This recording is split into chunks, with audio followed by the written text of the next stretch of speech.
મકાન તો હતા નહીં. એટલે જ્યારે એ સાંજનું ભાણું ખાઈ અને એ સુતા હોય, લાઈટ તો હતી નહીં, એટલે હવે ઊંઘની જ રાહ જોવાની હોય. ઊંઘ ના આવે ત્યાં સુધી એ લોકો આકાશમાં જોયા કરે, વિચાર્યા કરે.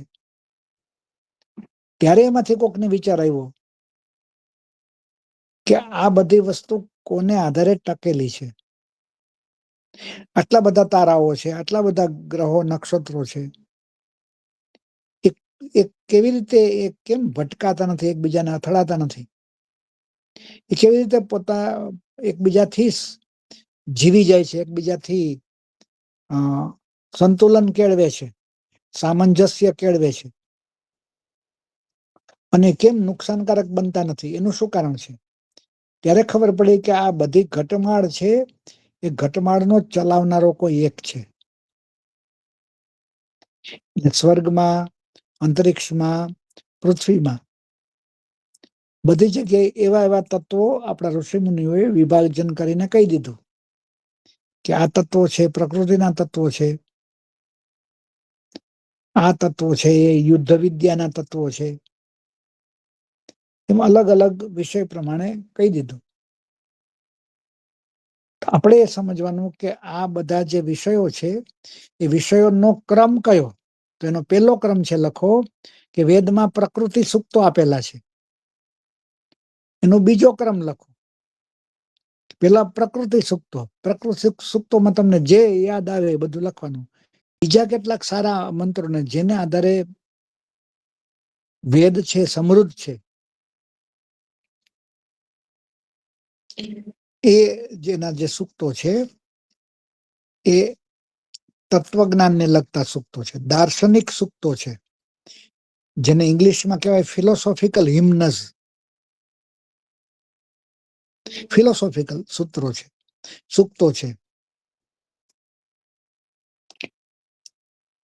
તો કેટલાક સૂક્તો છે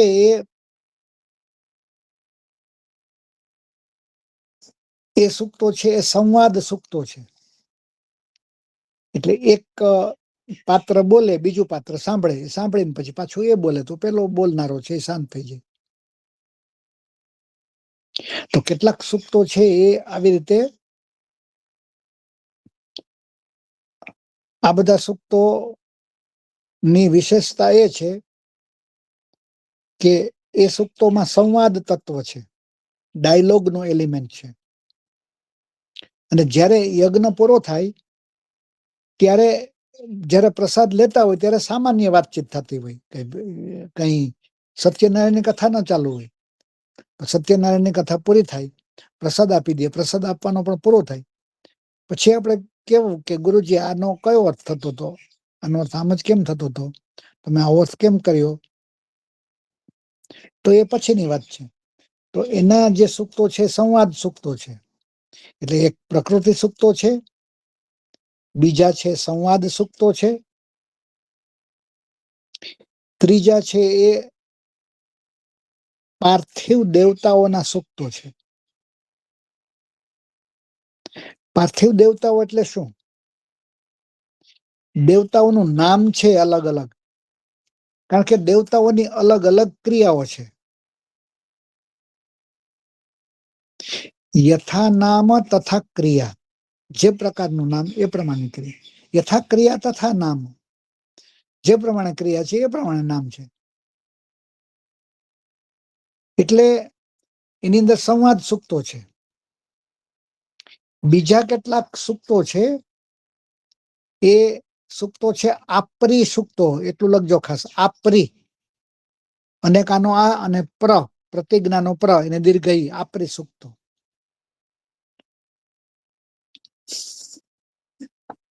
આપરી સૂક્તો જે છે એની વિશેષતા પણ લખો કે આપરી સૂક્તો છે એ બધા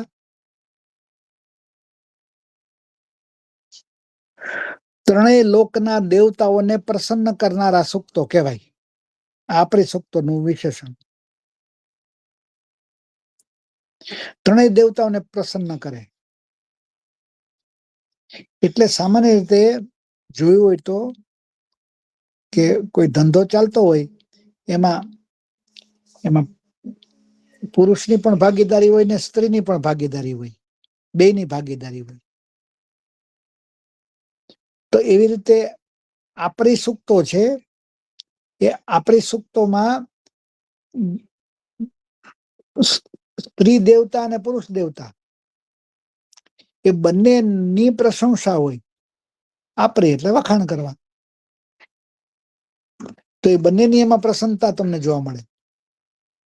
કારણ કે પ્રસન્નતા એ વૈદિક કાળમાં સહજ ઉપલબ્ધ હતી. હવેના પછીના 10 સાલમાં આ વસ્તુને સમજી શકાશે નહીં, એટલી કઠિન થઈ જશે. એટલે ચોથા પ્રકારના સૂક્તો આપણી સૂક્તો. જો પેલા પ્રકારના સૂક્તો છે પ્રકૃતિ સૂક્તો. સૂક્ત સદીર્ઘ ક ને ત સૂક્ત પ્રકૃતિ સૂક્ત છે. પછી એ પ્રકૃતિ સૂક્તો છે એની અંદર પણ પાછા વિભાગ છે. નદીના સૂક્તો છે, પર્વતોના સૂક્તો છે.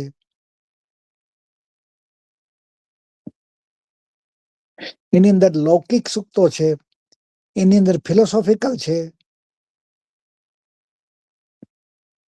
અને ત્રીજું જે છે એ અગત્યનું નથી એટલું, પણ આ સંદર્ભમાં સમજવા જેવું છે. એના જે ત્રીજા પ્રકારના જે સૂક્તો છે એ સૂક્તો છે લૌકિક પ્રકારના સૂક્તો. લૌકિક પ્રકાર એટલે મારી તમારી ડે ટુ ડે લાઈફની સિમ્પલ જિંદગીના સૂક્તો છે. એમાં ત્રીજી વ્યક્તિની જરૂર નથી. મારે જે કઈ પ્રશ્ન કરવાનો ગુરુજીએ જે કઈ એ શ્લોકનો જવાબ આપવો એ આપવાનો. તો એ શક્ય છે. એટલે પ્રકૃતિ સૂક્તો છે, આપરી સૂક્તો છે, યુગલ દેવતાઓ છે એના સૂક્તો છે. યુગલ દેવતા ભેગા જ હોય, છૂટા પડે જ નહીં. તો યુગલ દેવતાઓ છે. એવી રીતે આ જે સૂક્તો છે પ્રકૃતિ સૂક્તો, એની અંદર જુદા જુદા યુગલો છે, એના સૂક્તો છે. કેટલાક દાન સૂક્તો છે. લખો દાન સૂક્ત. દાન સૂક્ત એટલે ન્યોછાવર કરી દે કે આટલા મંત્રો છે એ તારી પેટીમાંથી ઉત્પન્ન થયા છે. હોય મહાભારતના જ, હોય રામાયણના જ, હોય પુરાણોના, હોય વેદોના જ. એનું ટેક્સ એક જ હોય. તો આવા બધા જે સૂક્તો છે એ સૂક્તોમાં ઘણું બધું વિઝડમ ભરેલું છે, નોલેજ ભરેલું છે. ઇન્ડિયન નોલેજ સિસ્ટમ એમાં છે. ઇન્ડિયન નોલેજ સિસ્ટમ લખવા વાળા છે એ આવી રીતે કોઈ પણ મંત્રમાં અંદર ભેદીને માહિતી પ્રાપ્ત કરી શકે અને પોતાના અનુભવના જગતથી એ દુનિયામાં ચારે બાજુ ફેલાઈ શકે. એટલે પ્રકૃતિ સૂક્તો, આપરી સૂક્તો, તત્વજ્ઞાનને લગતા સૂક્તો, અને ચોથું સૂક્ત થોડુંક અઘરું છે, એમાં તમને વધારે મહેનત પડશે. એ જે સૂક્ત છે એ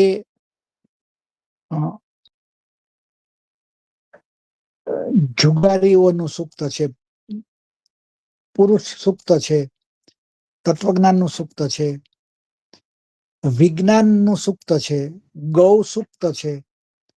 તો જેને કહેવાય જેનો કોઈ વિષયોમાં એકતા નથી. કોઈ એક વિષયને આધારે નથી લખ્યું, પણ સૂક્તોમાં અલગ અલગ વિષયો છે. તો એવા સૂક્તો પણ છે.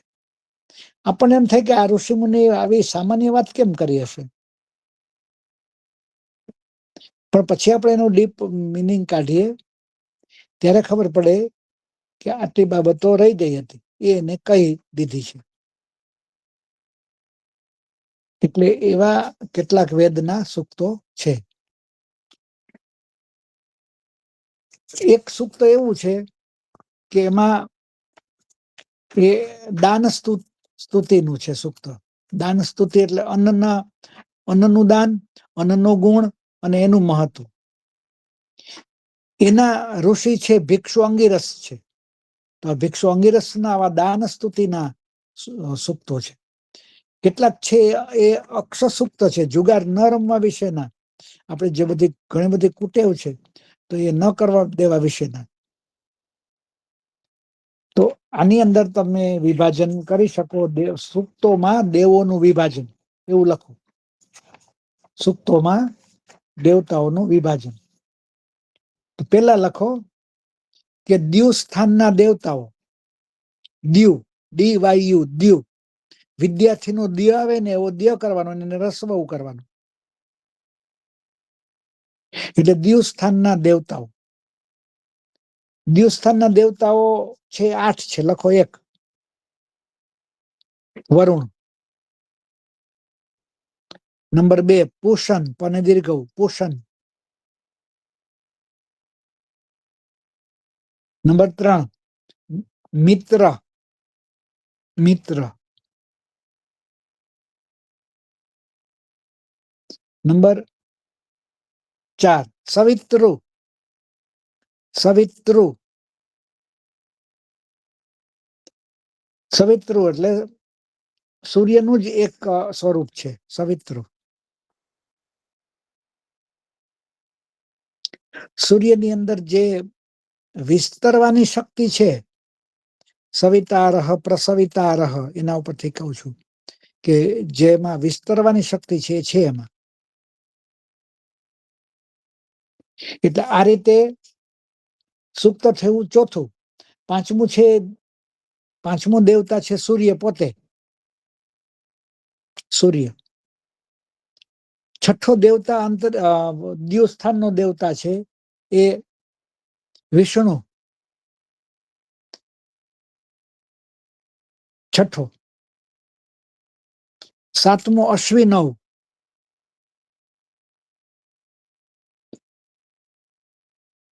આ પણ દેવતા છે.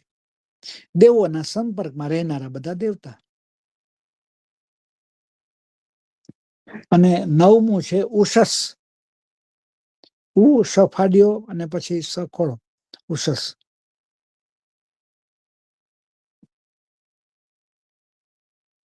તો આ સ્થાન છે દ્યુ સ્થાનના દેવતાઓનું છે. હવે લખો અંતરિક્ષ સ્થાનના દેવતાઓ. અંતરિક્ષ સ્થાનમાં પણ કેટલાક દેવતાઓ રહે છે.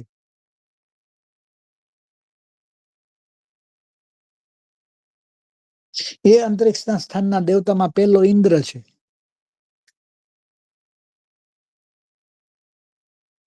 અંતરિક્ષ સ્થાન, એ દ્યુલોક નથી, અંતરિક્ષ સ્થાનનો છે.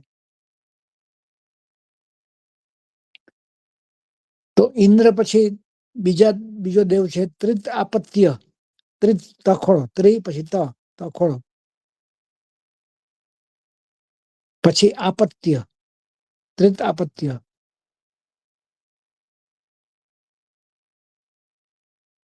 તો આ એક નવા દેવતાનું નામ છે.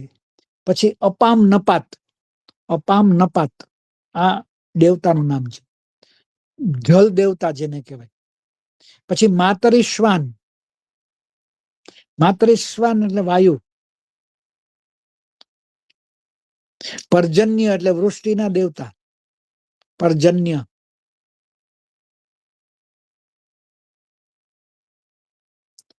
તો આવી રીતે આ 5 થયા. છઠ્ઠા છે આપ દેવતા. આપ એટલે જળ. 7મા છે રુદ્ર. રૌદ્ર સ્વરૂપ ધારણ કરે. પૃથ્વીને ન ગમે તો પોતાનામાં સમાવી લે, ભલે ને ગમે તેટલા યુગો વીતી જાય. તો એ થયું રુદ્ર, 7મું સૂક્ત. અને 8મું છે મરુતો. મરુતો,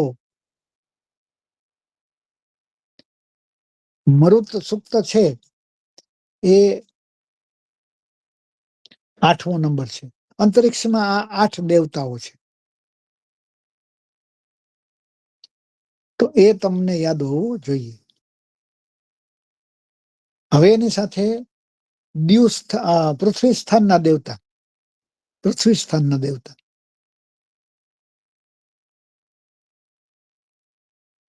પૃથ્વી સ્થાનના દેવતામાં એવું છે કે એનું કેન્દ્ર, એનો નિવાસ પૃથ્વી છે.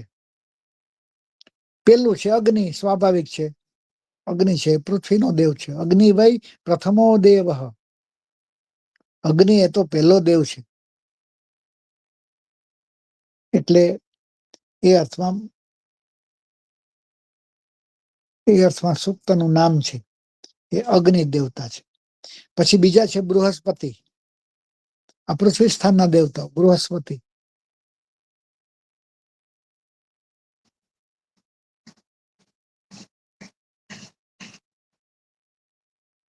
અને અગ્નિ સૂક્ત પછી બૃહસ્પતિ સૂક્ત આવે છે. બૃહસ્પતિ આ પણ પૃથ્વીના દેવતા છે. બૃહસ્પતિ જેને ગુરુ કહીએ છીએ આપણે, જેને ગ્રહ તરીકે અંતરિક્ષમાં દ્યુલોકમાં ગુરુ નામનો ગ્રહ છે, સૌથી મોટો છે એટલે ગુરુ.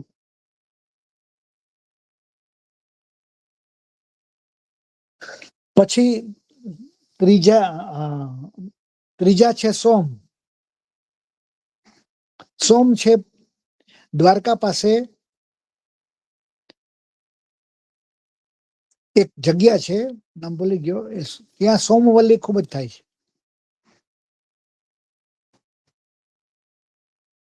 એટલા માટે કે જેથી કરીને તમને માનસિક શ્રમ ન લાગે, થાક ન લાગે. તો આ છે એ સોમ દેવતા. સોમનો અહીંયા ચંદ્ર થાય. સોમને શીતળતા સાથે સંબંધ છે એટલે પણ એ ચંદ્ર,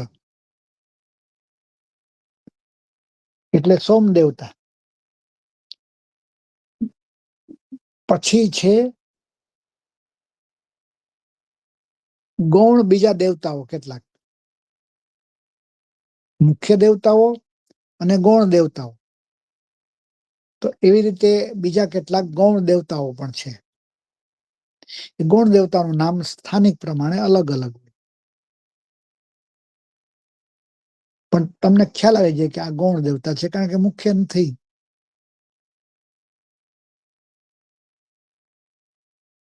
એટલે આ બધા દેવતાઓ પછી પૃથ્વી સ્થાનનો ચોથો દેવ છે યમ. યમ. હવે તમે કહી શકશો કે યમ કઈ ધાતુમાંથી નિષ્પન્ન થયો છે? બોલો. યમ ધાતુ. યમનો અર્થ થાય ટુ કંટ્રોલ. યમ એટલે કંટ્રોલ કરીને આપણે જીવવાનું છે. તો યમ એટલે બહારની વૃત્તિઓને શરીરમાં, આ બોડીમાં ન આવવા દેવી, તે બહારના દુર્ગુણોને ન આવવા દેવા, તે યમ છે. તમે એક વખત યમને નિમી દીધો પછી કોઈની તાકાત નથી કે એ થોડાક પણ આપણા ઘરમાં કે આપણા પ્રદેશમાં પ્રવેશ કરે. યમનો અર્થ જ કંટ્રોલ થાય. એટલે સૂક્ષ્મ અર્થ કરવો હોય તો આપણી ઇન્દ્રિયોની, આપણી વૃત્તિને યમમાં લઈ જવાની. થોડો સ્થૂળ અર્થ કરવાનો હોય તો કેટલો ખોરાક, કેટલીક બાબતો એ આપણે ન લેવી એમાં હોય. એટલે આ રીતે ફરીથી દ્યુ સ્થાનના દેવતાઓ 8 કીધા, અંતરિક્ષ સ્થાનના દેવતાઓ પણ 8 કીધા, પૃથ્વી સ્થાનના દેવતાઓ 4 કીધા.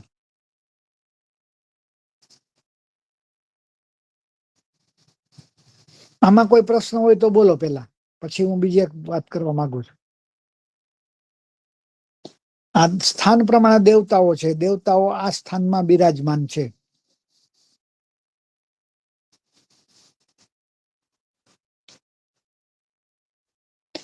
એનું ઉદાહરણ લખો કે અપામ નપાત છે. અપા ઉપર મીંડું, પછી ન પાત, અપામ નપાત.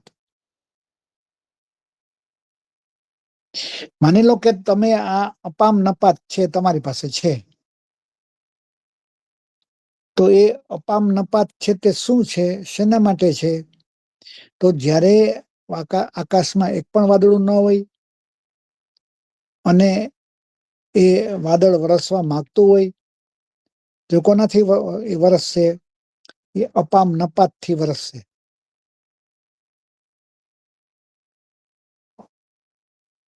કારણ કે એના અંદરના તત્વો બધા એની પાસે છે, એટલે એ જેમ કેશે બધું મેળે આવશે.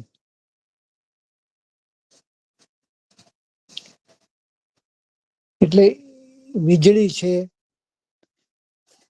થંડર છે, કોઈ પણ જાતનો સ્ટ્રોક છે, આ બધું જ અપામ નપાતના અતિરેકથી છે. એટલે બીજા બધા વેદો વાંચો તો વાંધો નહીં, એની થોડુંક જ્ઞાન હોય તો વાંધો નહીં, પણ મુખ્ય વેદનું જ્ઞાન તો હોવું જ જોઈએ. કમસે કમ ભારતીયતાના નાતે પણ હોવું જ જોઈએ.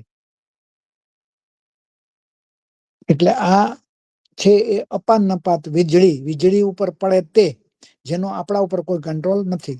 વીજળીને પોતાને નક્કી કરવાનું, મારે કયા ઘરમાં પડવાનું, કયા માણસને લઈ લેવાનો. પણ હજુ પણ એવા કેટલાક એવા શોધ થયા છે કે વીજળી પડવા દેતા નથી લોકો ઉપર. તો આવી રીતે એવા વિચિત્ર નામ કોઈ દી ન સાંભળ્યું હોય એવા અહીંના હીરો હોય, નાના નાના પ્રકરણના હીરો હોય અહીંયા. એટલે એ અપાન નપાત છે. માતરેશ્વન ઇન્દ્રિયનું નામ છે. માતરેશ્વન ઘોડો છે. માતરેશ્વન ઇન્દ્રિયો ઘોડા જેવી છે.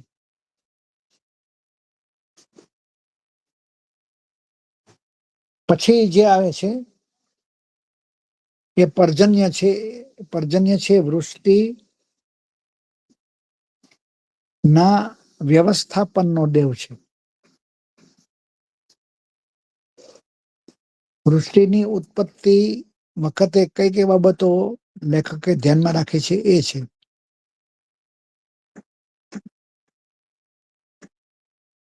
આ એક વાત. પછી આવે છે રુદ્ર. રુદ્ર છે શંકરનું બીજું નામ છે, શિવનું. તો શિવનું જે સૌમ્ય સ્વરૂપ છે શિવ છે, પણ શિવનું ઉગ્ર સ્વરૂપ છે તે રુદ્ર છે. રુદ્રને રુદ્ર કેમ કહેવાય? તો કે રુદંતી સર્વે એ ન, જેનાથી બધા લોકો રડી પડે, એટલું બધું દુઃખ થાય. એ રુદ્રને ધારણ કરવા વાળા લોકો હોય એ બહુ મહા મુશ્કેલી એને ઉછેરીને મોટો કર્યો હોય. તો આ રુદ્ર છે. એને દુનિયા ન ગમે તો પોતાના ત્રીજા નેત્રથી આંખને બાળીને ભસ્મ પણ કરી શકે.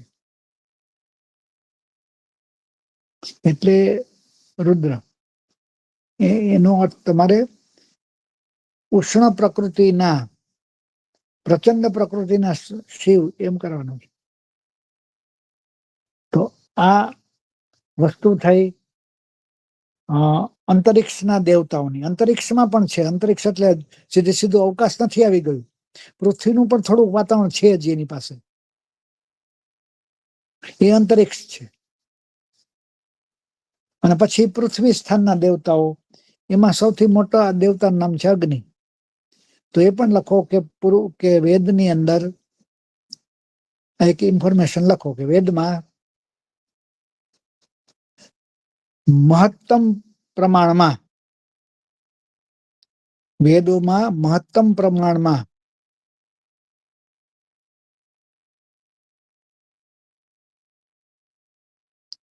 અગ્નિના સૂક્તો છે.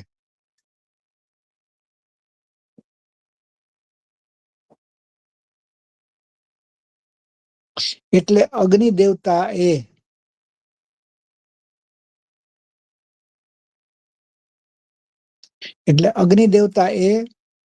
વેદોના રક્ષક છે, વેદોના આદ્ય દેવ છે. બે લખી શકો, વેદોના રક્ષક છે અથવા વેદોના આદ્ય દેવ છે.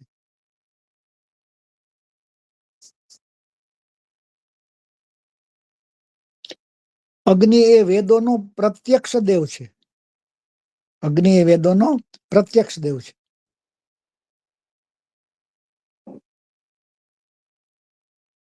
અને અગ્નિ એ યજ્ઞ પ્રક્રિયાનો ઉપકારક ગ્રંથ છે. જેમાં સારું છે ને કેમ થયું શબ્દ.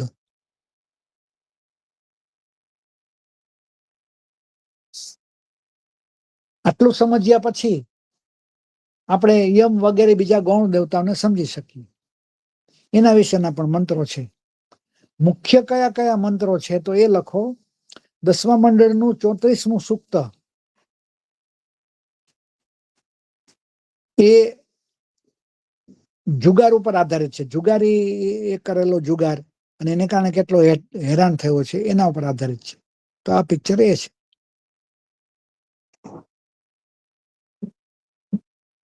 તો એક વ્યક્તિ જે છે એને કેટલાક ગૌણ દેવતાઓ પણ નામ આપ્યા છે. ગૌણ દેવતાઓમાં નદીઓ આવે, સપ્ત સિંધુ આવે, શંબર પ્રકારની જાતિ આવે.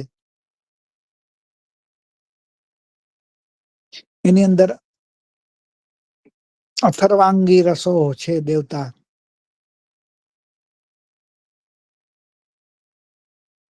એની અંદર પણી શર્મા સંવાદ છે, દાન સ્તુતિ છે, હિરણ્ય ગર્ભ સૂક્ત છે, રાત્રિ સૂક્ત છે, નાસદીય સૂક્ત છે, પુરુષ સૂક્ત છે. પુરુષ સૂક્તમાં આખી દુનિયાની સંરચના, સંસારની કેમ ઉત્પન્ન થઈ એના વિશે છે.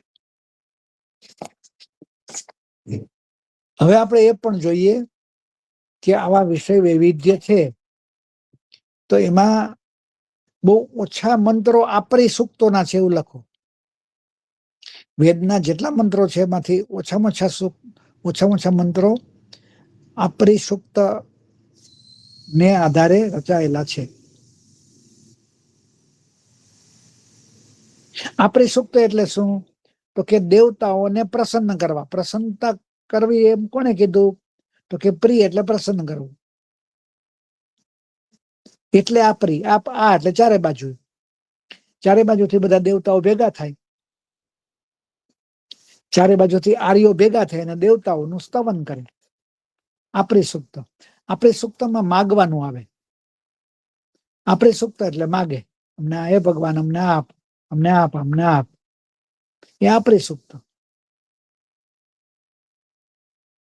એકદમ સમજાઈ જાય એવું છે કે દેવતાઓને પ્રસન્ન કરનારા મંત્રો. એ આપરી સૂક્તમાં તમને ખબર પડશે કે નહીં સાચી વાત છે, આ આપણે આવું અનુભવ્યું છે. એમ અગાઉથી કહી દઉં પછી બોલું છું કે આપણે ત્યાં દરવાજાની પણ પૂજા થાય છે. જ્યારે દીકરો છે કન્યા પરણીને લાવે ત્યારે દીકરાની માતા છે જે પ્રવેશ દ્વાર છે એનું પણ પૂજન કરે છે.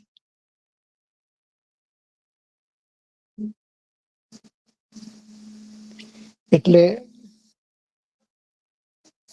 એવા કેટલાક સૂત્રો છે જેમાં ગૌણ દેવતાઓ છે. જેમ કે દેવી દ્વાર છે તો એ ગૌણ દેવતા છે. દિવ્ય દ્વારને વેદના પંડિતોએ ગૌણ દેવતા કીધું છે. તો વિચારો, તો એ દેવી દ્વાર. તો આપણા લોકોએ એનો વિસ્તાર કરી દીધો. પણ એવા સૂક્તો છે જેની સામાન્ય લોકોને, સામાન્ય માણસને ખબર નથી. સામાન્ય માણસ તો એમ જ માને છે કે વેદોની અંદર દેવતાઓનું વર્ચન છે, દેવતાઓની સ્તુતિ છે, દેવતાઓનું નામ છે, યજ્ઞ કરવા હોય તો વેદના મંત્રોની જરૂર પડે વગેરે. પણ એની સાથે આખા જીવનની ઘટમાળ જોડાયેલી છે એવી લોકોને ખબર પડતી નથી.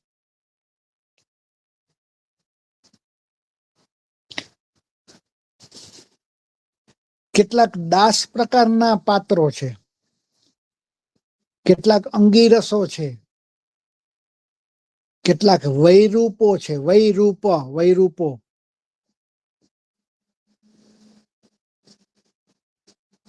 કેટલાક નવગ્વો, નવ પછી GVO, નવગ્વો.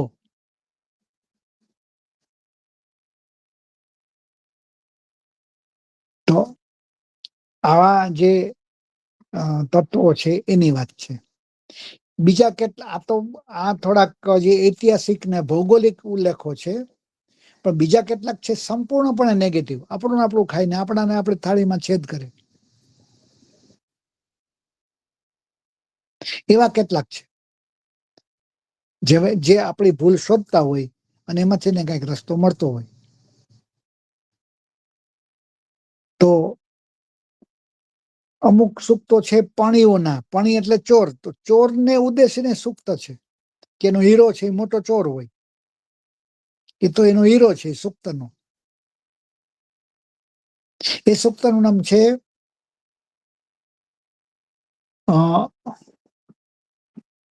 પણી શર્મા સંવાદ સૂક્ત. પણીમાં હણી રસ્વ લખજો, પણી.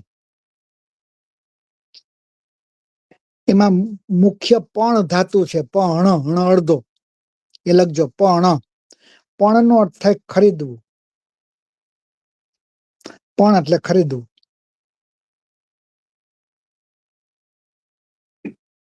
કોઈ પણ વસ્તુ આપણે બહારથી લઈને આવીએ છીએ, અહીંયા જુદો અર્થ છે.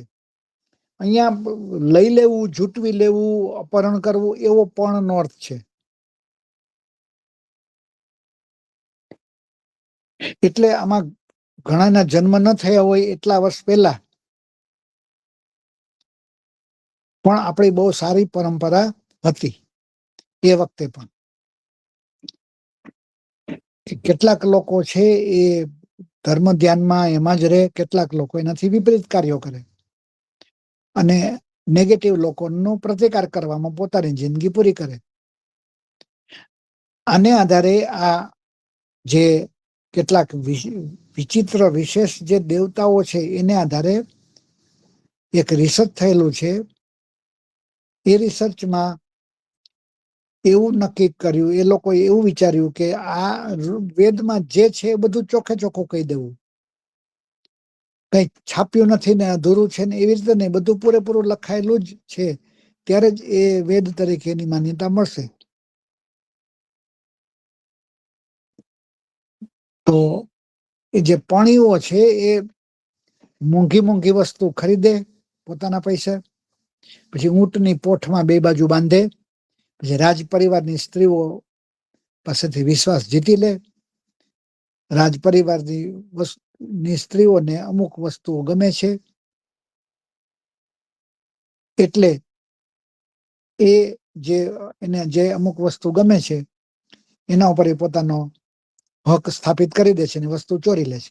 પણ એ દેવતાઓની ગાયો ચોરી લીધી. એટલે આ જે પણીઓ છે એ ચોર તરીકે દેવતાઓએ જાહેર કર્યા. એટલે એને એક કૂતરી મોકલી શર્માની, જેનો મેં ગયા વખતે એનો ઉલ્લેખ કર્યો હતો કે શર્મા નામની કૂતરી એને મોકલી. એ નદીને પસાર કરી. જો કૂતરા ખૂબ જ તરવૈયા હોય છે, તો નદીને પસાર કરી અને નદીને વિનંતી કરી, કારણ કે આ કોઈ સામાન્ય લેખક નથી વાત કરતો, તો વેદના ઋષિ કે છે. એટલે એ જે બધા પણીઓ છે એ પણીઓ પાસે ઇન્દ્ર પોતાની પ્રિય કૂતરીને મોકલે છે જાસૂસી માટે, જેમાં અમુક અંશે સફળ થાય. તો આવી રીતે તમારે આને સમજાવવાનું હોય. આ પણીઓ છે. પછી એને ઇન્દ્રની ધમકી આપે છે, પછી પણીઓ માની જાય છે, એની પાસે અમુક પ્રકારની ગાયો છે લઈ લે છે, અમુક પ્રકારનું અન્ન વગેરે વસ્તુઓ છે એ પણ લઈ લે છે. તો આ પણીઓ રોયલ ફેમિલીમાં જુદી જુદી વસ્તુઓ વેચનારા છે, બસ એટલું જ.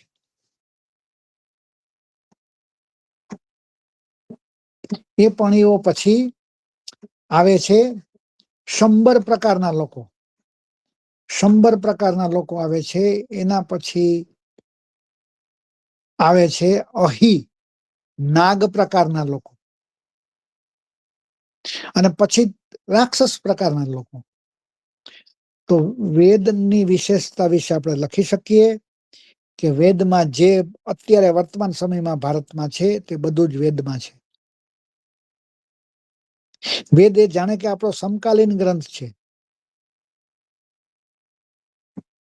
એ વેદ છે કે આપણે વેદના કાળમાં જીવતા છીએ એટલે સમકાલીન છે.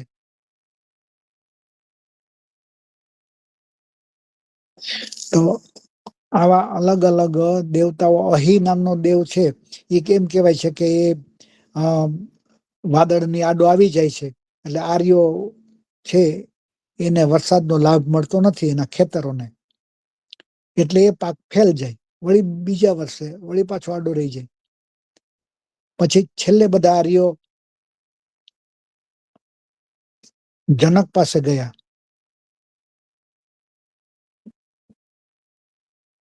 જનક છે એને જમીનને ખોદી અને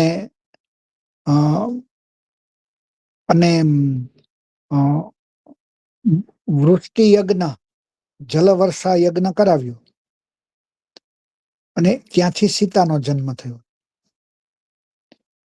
એટલે આ પ્રકારના આવા કેટલાક તત્વો છે કે જે તત્વોએ વાદળોને બાંધી દીધા હોય, એને ખોલી નથી શકાતા. તો પહેલાના જમાનામાં આવી રીતે કૃત્રિમ વર્ષાના પણ પ્રયોગો થતા, આર્ટિફિશિયલ રેનિંગ,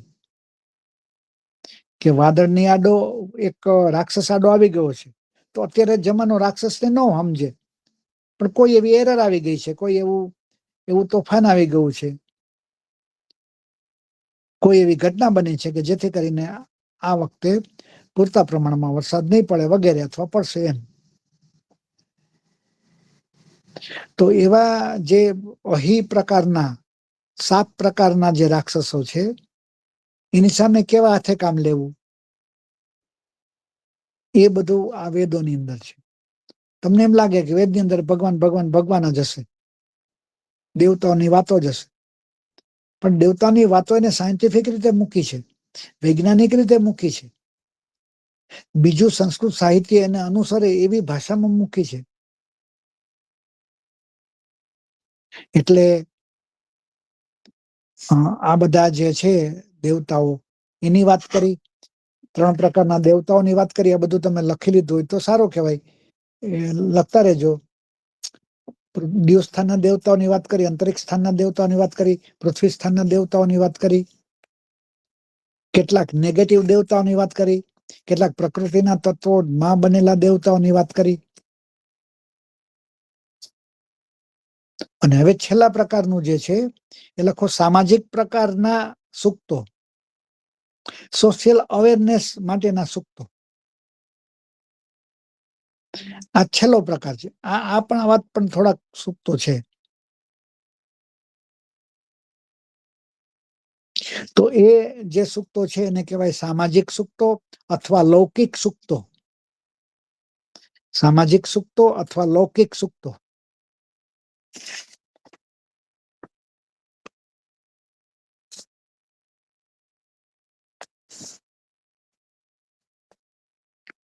તો આવા સૂક્તોમાં છે અક્ષર સૂક્ત, મંડુક સૂક્ત,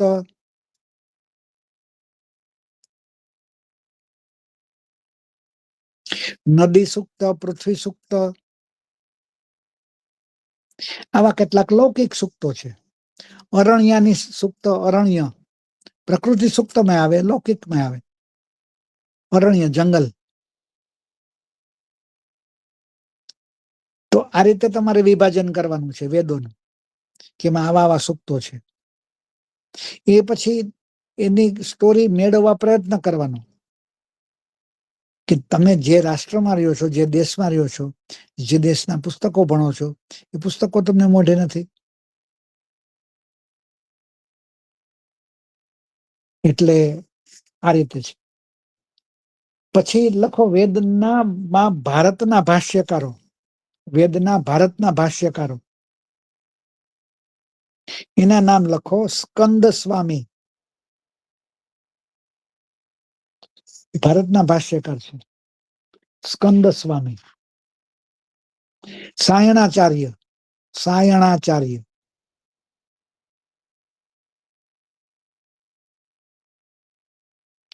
વેંકટ માધવાચાર્ય,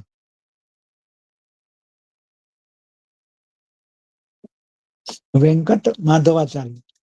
પછી આનંદ તીર્થ, આનંદ તીર્થ.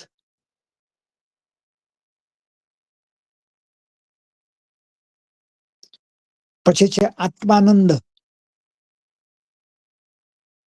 આત્માનંદ. પછી રેવણી,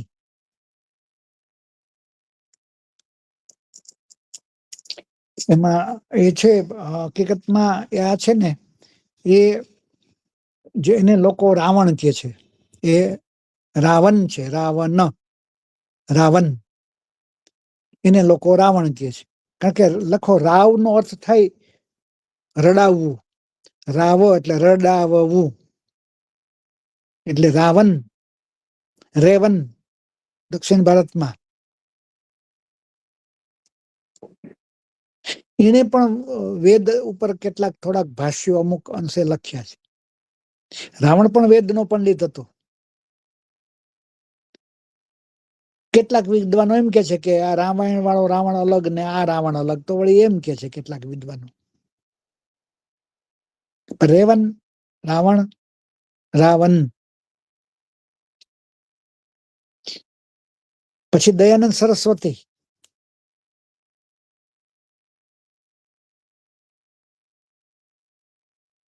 અને પછી છે ઉદગીથ, ઉદગીથ, ઉ પછી દળદો ગને દીર્ઘઈ અને પછી થ, ઉદગીથ. આ ઉદગીથાચાર્ય છે એ ધ્યાન મંત્ર એના આચાર્ય છે, પ્રણવના આચાર્ય છે. એટલે આ બધા ભારતીય વિદ્વાનો થયા, ભારતીય વેદના ટીકાકારો થયા, ભારતીય વેદના ભાષ્યકારો કહેવાય. પછી વેદની વ્યાકરણગત વિશેષતા લખો, એક એક બે બે વાક્યોમાં વેદની વ્યાકરણગત વિશેષતા. કે મોટાભાગના વેદોમાં ઉદાત્ત, અનુદાત્ત અને સ્વરિત પ્રકારના સ્વરો એમાં જોવા મળે છે.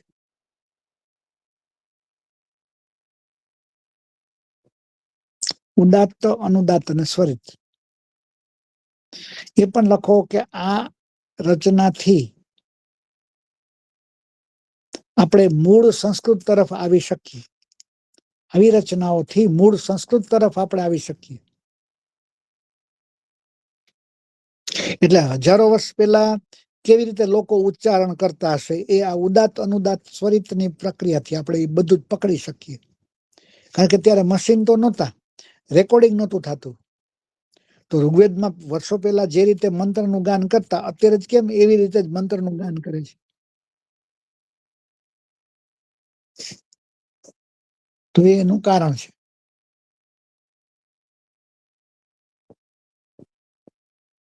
તો આ વાત થઈ એની વ્યાકરણગત વિશેષતાની, કે એમાં ઉદાત્ત, અનુદાત્ત અને સ્વરિત, એની અંદર જુદા જુદી સંકેતો આપ્યા હોય, જુદા જુદા અંદરના ઉભા લીટા, આડા લીટા ને એ બધું આપ્યું હોય, એના આધારે ખબર પડે કે આ વેદનું ઉચ્ચારણ, એનું ગાન કેમ કરવાનું છે.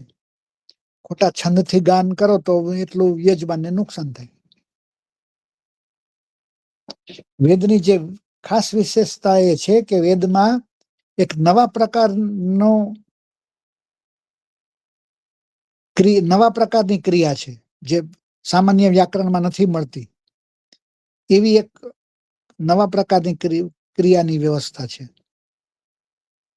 એ છે વૈદિક સંકેતાર્થક. વૈદિક સંકેતાર્થક.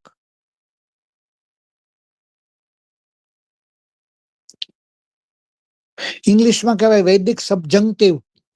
વૈદિક સબજંક્ટિવ. તો આ વસ્તુ તમને સામાન્ય સંસ્કૃતમાં નહીં જોવા મળે,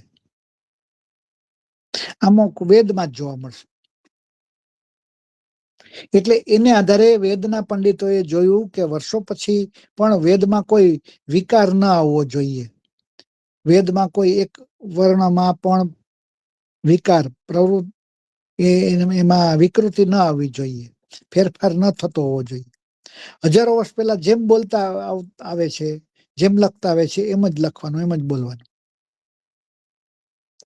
એના માટે હજારો જુદા જુદા પાત્રોએ હજારો વર્ષ સુધી સંશોધન કર્યું હશે, કે જેથી કરીને આ કક્ષાએ પહોંચ્યા હશે.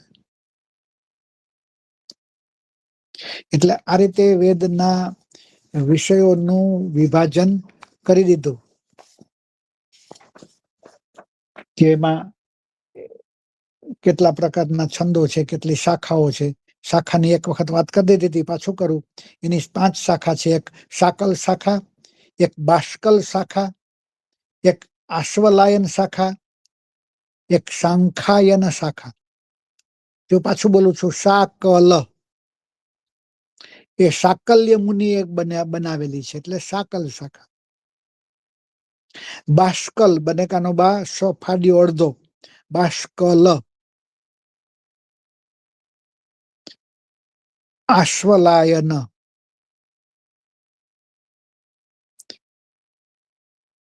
બાષ્કલ પછી આશ્વલાયન, પછી શાંખાયન, અને 5મી માંડુકાયન. લખો છો ને બધા તમે? આ બધું તમને બહુ કામ લાગશે. બને એટલું લખતા જજો. ઉતાવળ થતી હોય તો મને તમે અટકાવજો કે તમે ધીમે ધીમે લખાવો. મને ખબર નથી, આમાં થોડુંક ઓછું ઓછું મને દેખાય છે દૂર દૂર કે ક્લાસમાં તમે બેઠા છો, પણ લખો છો કે એ બધું બરાબર સ્પષ્ટ નથી દેખાતું.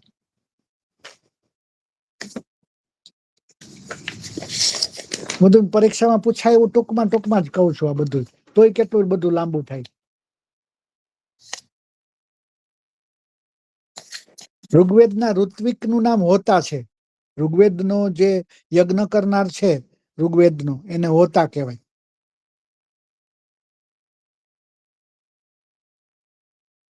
અને એટલા માટે જ એને હોતૃવેદ પણ કહેવાય છે. ઋગ્વેદનો જે યજ્ઞ કરનાર છે, ઋગ્વેદનો યાજ્ઞિક, એને હોતા કહેવાય. હોતા, હોતા એટલે હોમ કરનાર, એટલે એ હોતૃવેદ છે. હો પછી તની નીચે ઋકાર, હોતૃવેદ છે.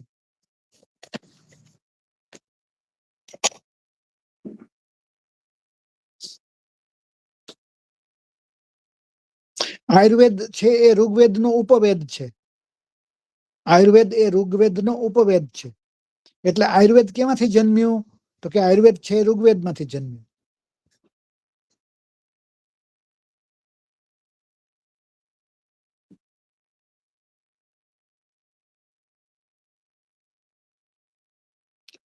પછી ઋગ્વેદમાં 7 છંદો છે. ઋગ્વેદમાં 7 છંદો છે.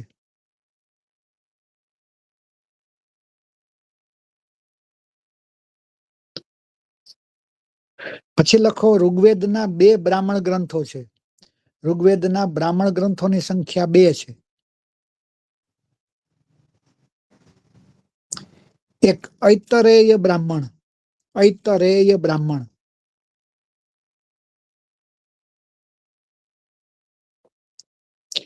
અને બીજું કૌશિતકી બ્રાહ્મણ.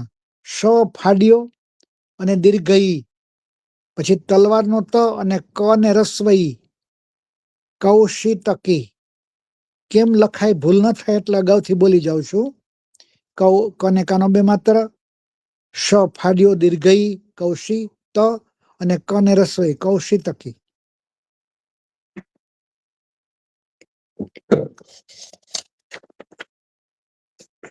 જેમ બ્રાહ્મણ ગ્રંથો હોય દરેકના, એવી રીતે દરેકના આરણ્યક ગ્રંથો હોય. અરણ્યમાં બેસીને ગ્રંથોની રચના કરી ઋગ્વેદને આધારે. તો ઋગ્વેદના 2 આરણ્યક ગ્રંથો છે.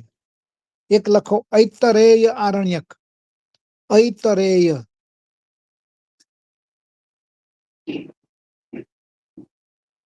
અને બીજું છે શાંખાયન આરણ્યક. ઐતરેય, અ ઉપર 2 માત્ર, ઐ પછી ત રેય, ઐતરેય આરણ્યક અને શાંખાયન આરણ્યક.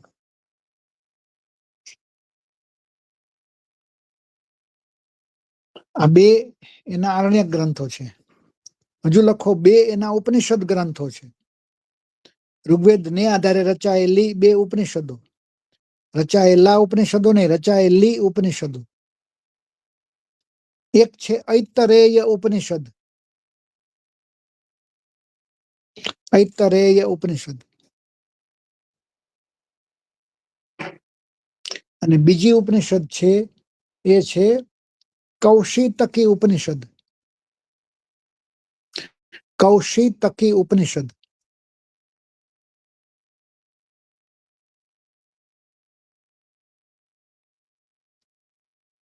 પછી ટાઇટલ આપો કે ઋગ્વેદના કલ્પસૂત્રો કેટલા છે. ઋગ્વેદમાં કલ્પસૂત્રો પણ છે.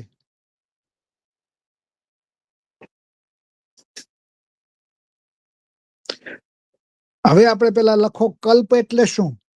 કલ્પ કોને કહેવાય, કલ્પસૂત્ર એટલે શું, પેલા એ સમજો, પછી ખબર પડે કે કલ્પસૂત્રો એટલે શું. યજ્ઞ વિશેની જુદી જુદી વિધિઓ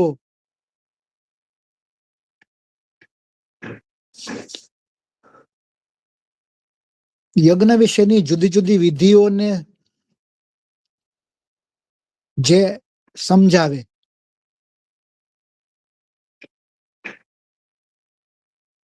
એવા સૂત્રોને કલ્પસૂત્ર કહેવાય.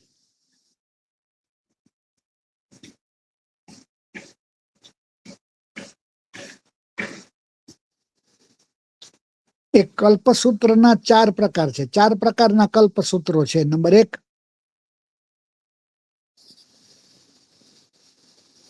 શ્રૌત સૂત્ર, શ્રવણનો શ્ર, કાનો બે માતર, શ્રૌત સૂત્ર.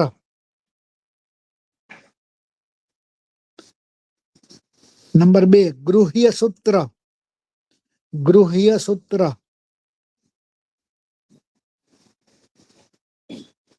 નંબર 3 ધર્મસૂત્ર, નંબર 3 ધર્મસૂત્ર.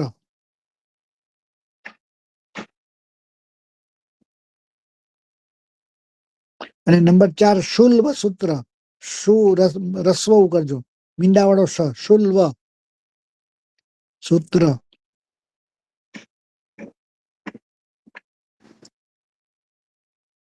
આ વ્યવસ્થા છે સૂત્રો. તો એમાં એમ આવશે કે ઋગ્વેદના શ્રૌત સૂત્રો કેટલા છે. એ શ્રૌત સૂત્ર છે ઋગ્વેદના 2 છે. લખો, ઋગ્વેદના 2 શ્રૌત સૂત્રો છે. એક છે આશ્વલાયન. આશ્વલાયન, અશ્વ ઉપરથી આશ્વ.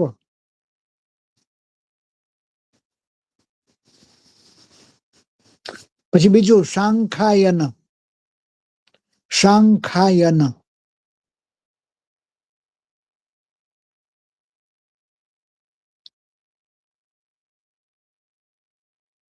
પછી ઋગ્વેદના ગૃહ્ય સૂત્રો પણ છે, એ પણ લખો. ઋગ્વેદના ગૃહ્ય સૂત્રો, ગૃહ્ય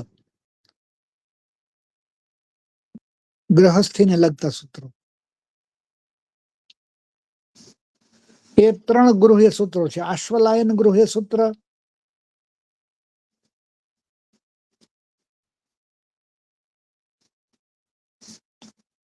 પછી શાંખાયન ગૃહ્ય સૂત્ર,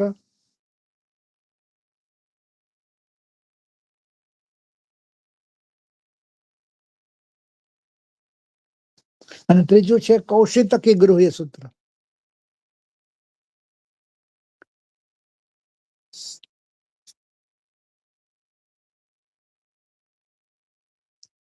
પછી આવે છે ઋગ્વેદના પ્રાતિશાખ્યો. ઋગ્વેદના પ્રાતિશાખ્યો એટલે શાખા ઉપરથી બનેલા. ઋગ્વેદના પ્રાતિશાખ્યો.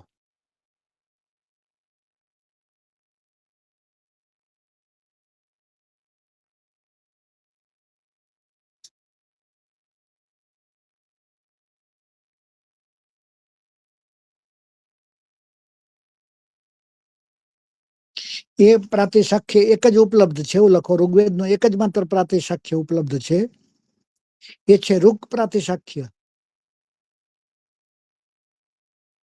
આ ઋક પ્રાતિશાખ્ય.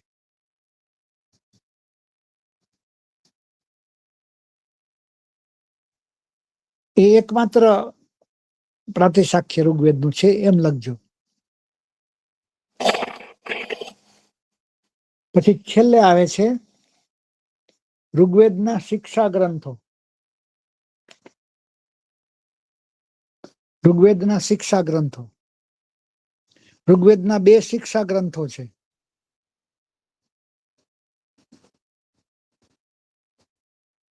એક છે પાણીનીય શિક્ષા, એમાં હણિરસ્વ નિદીર્ઘ, પાણીનીય શિક્ષા.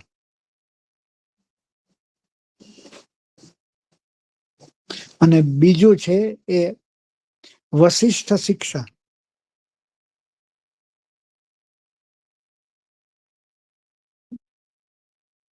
આ 2 સૂક્તો થયા, પેલા શિક્ષા ગ્રંથો થયા, પાણીનીય શિક્ષા અને વશિષ્ઠ શિક્ષા. પાણીનીય શિક્ષા લગભગ મેં 7-8 વર્ષ ભણાવ્યું હશે.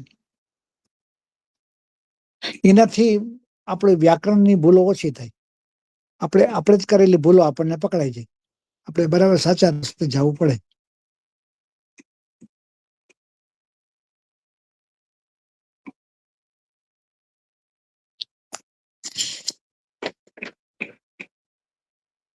ઘણું બધું ઋગ્વેદ ની અંદર છે, ટૂંકમાં બધું મેં સમજાવ્યું.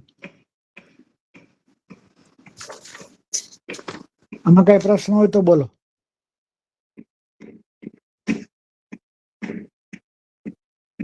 તમારે પૂછવું જોઈએ. ઘણા બધા નવા શબ્દો, નવી વાત એ તમે જુઓ એટલે એમને લખી નાખો છો, એની જોડે જોડે થોડું પૂછો.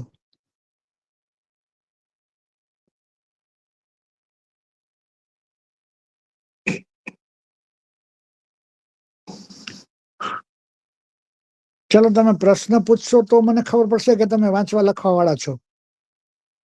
આખી સેટ પણ અપડેટ ન થયા હોય તો એને અંદરથી પ્રશ્ન નિષ્પન્ન જ ન થાય, નીકળે જ નહીં.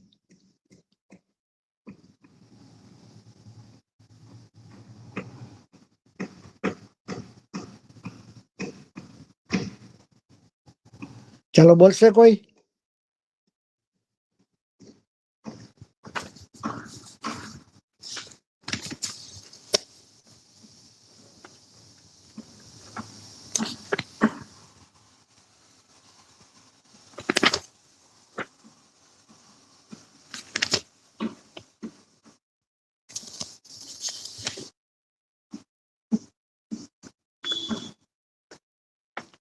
ઋગ્વેદ વિશે સામાન્ય થોડીક માહિતી મેં જે આપી બધી, એ બધી જ બહુ કામની છે. એની આધારે તમે IKS ની નાના વિષયો વિશે પણ તમે સમજી શકશો. એટલે આમાં મોટા ભાગની વસ્તુ મેં આવરી લીધી છે.